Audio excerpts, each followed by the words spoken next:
Good morning, everyone. We're continuing here in the words of the CHOFETZ CHAIM, just to backtrack a drop from yesterday, because it brings us into today's discussion as well. And that is, we're speaking about this idea of staying away from bad neighbors, bad company, people that you know are Bali Lashon Hara, they are experts in the world of speaking Lashon Hara. You have to stay away because for sure it's going to have an impact on you as well. If you know that one of your students is a master of Lashon Hara, you have to distance him from yourself. If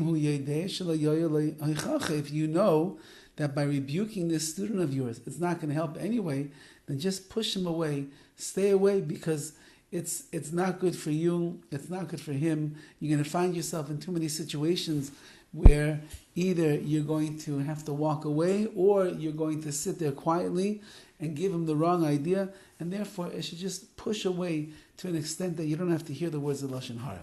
Now, if a person finds that against his will he ends up in a group of Bali Lashon, the experts of speaking Lashon Hara, and you hear that in fact they are speaking Lashon Hara, so the halacha is like this: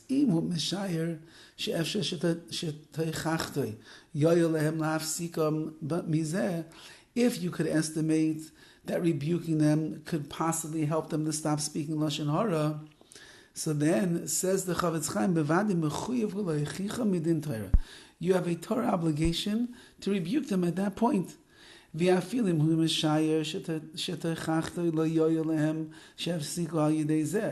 if you estimate that it's not, your rebuke's not going to help them to stop, but it's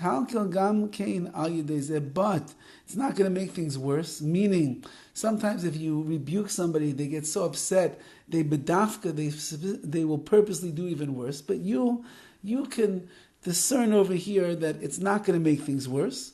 Then you're not allowed to be quiet over here either. Because if they speak Lashon Hara and you sit there quietly like a mute and you don't say a word, so then they'll think, oh, he's just like us. He also likes to speak Lashon Hara and he agrees with what we're saying. It shows his silence, shows that he's approving of the words of Lashon Hara that we're saying. And therefore, says the CHOFETZ CHAIM, you would actually be obligated in that case as well to give techacha. It's not going to help, they're not going to stop. Yeah, but at least they know that you don't hold and you don't agree with what they're doing. Fine.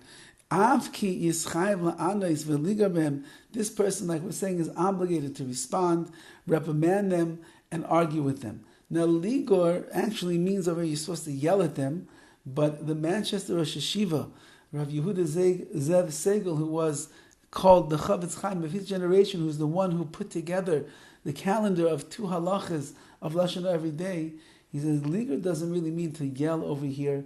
Rather, it means you have to be firm, but you have to use a soft voice. You shouldn't scream to get your point across. Because you have to defend the honor of the innocent and the person, the upstanding person that they are degrading with their words of Lashon Hara. So you can't sit idly by, you can't sit quiet, because it looks like you are in agreement with them, and therefore you must rebuke them, and you must stand up for the honor and the dignity of the person that they're speaking Lashon Hara about. This is one of the reasons. That's why you got to stay away from groups of wicked people that speak Lashon Hara. Because what's going to happen? You will get punished for hearing their words, and you don't protest, you don't say anything.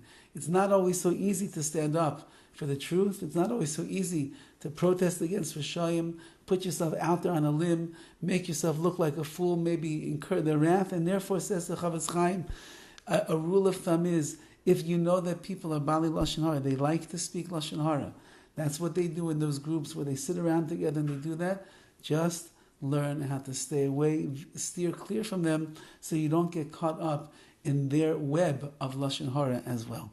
Have a wonderful day.